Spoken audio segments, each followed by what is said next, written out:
if you're having speed sensor issues where when you're pedaling you don't get any sort of detection on the console, one thing to do is check your wire connections. Right now I don't have this front post right here, but same connection check can be done on the end of the post that would be right here. I just don't have it installed right now.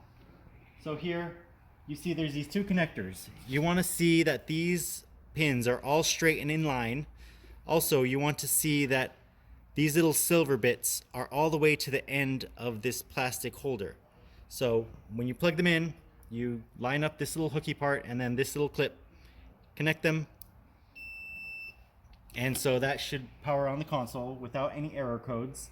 If you get an error code, let us know. This same check can be done up on top, so do that check first. And if you have an issue where there's no detection of pedaling, remove that post section right here, remove all these bolts to remove it, and you'll get to this connection, and try checking your console at this point, because there may be a wire short between the extension. So now that that's going, I'm going to push start, and I'm going to pedal the bike in reverse because there's no resistance on it, but the console will still detect it as a speed pedaling backwards. You can see right here on speed, it's detecting my crank turns. And like I said, I'm pedaling in reverse to be easier so I'm not having to fight the resistance level. To remove this side cover to check the magnet sensor, first what you want to do is get this little rubbery gasket, pull it out of the hole that it's in. And you see I got it loose, and now I'm just going to slide it down a little bit onto the crank. You don't have to remove the pedal for this, just leave it there, but it's going to fall off right now. Next part would be come here and try pulling the shroud off with your finger like that. If you have some issues, come in with the flathead screwdriver and just try prying it off carefully. If you pull too hard, you may break the little tabs off. So what you'll do with this is just raise this up, get it over the crank edge, and then slide it down a little bit. And then the pedal will be here, but you should still be able to look inside, and you'll see right here on the inside there's this little black square, and that black square is the magnet sensor that will detect the crank rotations. So what you want to do is get another little magnet, a ceramic magnet, a neodymium magnet, but what you want to do is come to your console, power it on, start a workout, and then get this little magnet and then run it by the magnet sensor right there. You can see here that as I'm wiggling my finger, the speed is going crazy because it's detecting a strong magnet. And so if that happens, you should see numbers moving there. That means your magnet sensor is good and your console is good.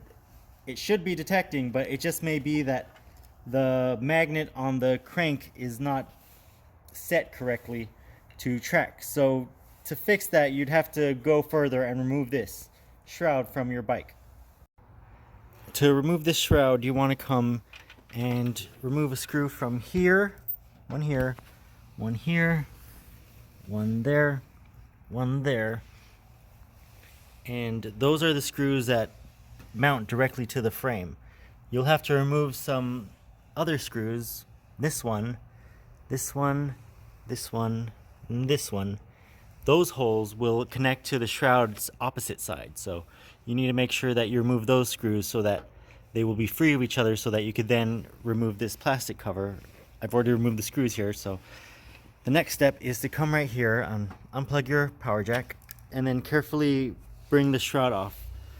Turn your crank back like this because that'll help remove this shroud. Careful when you're pulling this away from the frame, and pull this back. You don't want to pull that wire where the power jack attaches to, so keep those close together with each other, and then removing that shroud will give you access to this magnet sensor. And then what you want to do there is get a screwdriver and loosen those screws so that you could then adjust this magnet sensor to detect the magnet on the crank.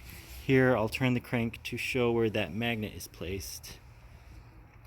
See right there, that's the magnet sensor. That's a magnet sensor, and this is a magnet, and that's what is detected every time the crank turns and tells the console that something's happening. So you may just need to remove this one screw and then shift it a little bit to make it detect a little bit better.